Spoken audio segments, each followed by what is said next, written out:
India got its freedom in 1947. Millions of our ancestors fought together, stood against the common enemy, they rebelled together and finally forced the British regime to leave the country. But even after 79 years of freedom, Indian women are still fighting for their freedom. In this episode, we will talk about the psychology behind why Indian women are still struggling for the basic right to choose.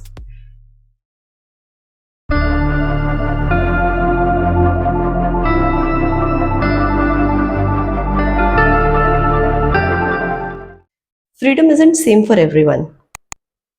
Did you know that 63% of Indian population still lives in rural area? I myself come from a village.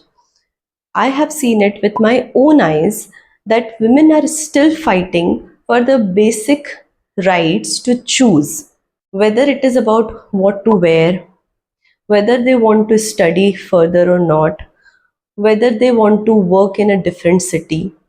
Many girls don't even have the right to choose their husband, which raises another question.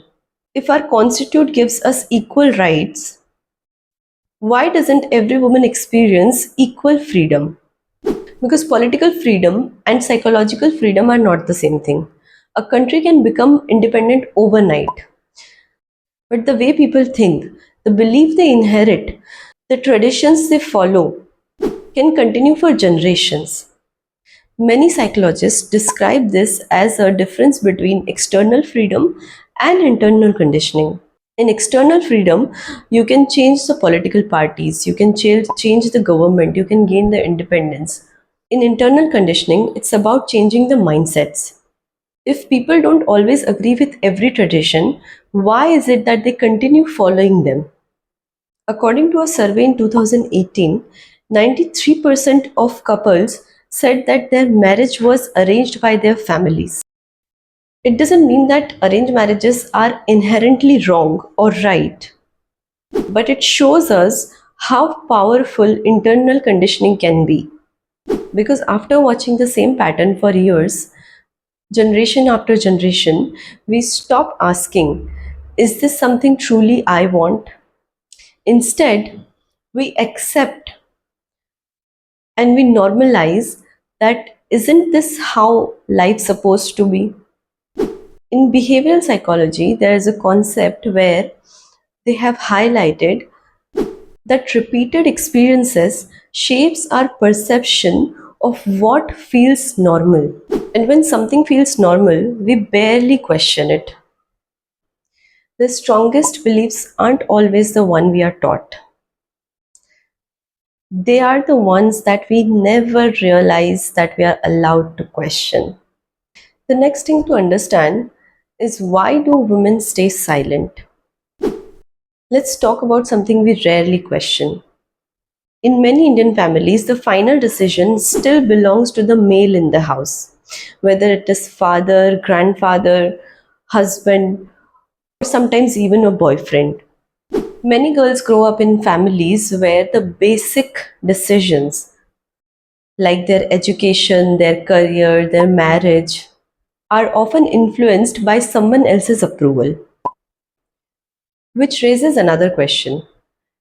If we already know that what is unfair, then why don't we speak up? This is called normative social influence. A human being have a deep psychological need to belong. Sometimes people stay silent not because that they agree to everything. It's because they are afraid of being judged, rejected, or be the only one person who stands against the family. Because for many people, losing acceptance is more painful than losing their freedom. People don't always follow tradition because they think they are right. Sometimes they follow it because they are afraid of standing alone. If these patterns have existed for generations, then what is it that finally breaks them? Time doesn't always change society, but people do. Every major social change begins when people start asking why. Why can't I study? Why can't I choose my own career? Why can't I go to another city for work? Why can't I marry the person of my own choice? There is a psychological concept called self-efficacy, which dictates I have the ability to change my own life. The moment someone believes that they have right to ask the questions and the right to decide for themselves, then the change begins. We have seen this throughout our own history. Imagine living in a time where girls weren't even expected to go to schools. In that time, a great lady called Savitribai Phule, she opened India's first girls' school. Imagine being told that someone like you doesn't belong in space. Kalpana Chawla refused to believe that and became the first Indian origin woman to go to space. Imagine a profession where nobody expected a woman to see in a uniform. Kiran Bedi changed that belief and became India's first women IPS officer.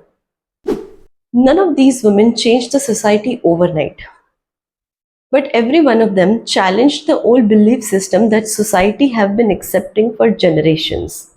Every freedom we celebrate today was once considered impossible until one woman decides to question it. So, after 79 years of independence, the question is no longer are we politically free? Instead, the question is are we psychologically free? If you are a woman and still struggling for your basic freedom of choice, I would like to recommend two books if you're a reader. One is We Should All Be Feminist by Chimamanda Ngozi Adichie. The second is Lean In by Sheryl Sandberg. If you don't like to read, then you can watch these movies Hidden Figures, a powerful story about breaking barriers, The Great Indian Kitchen. The movie explores gender role and the invisible labor within the home. A country becomes free when they win their independence. A society becomes free when an individual have the right to choose. Happy Independence Day to everyone. If you liked this episode, subscribe now. I'm Priyanka Biswas. Thank you so much for watching Oddly Humans.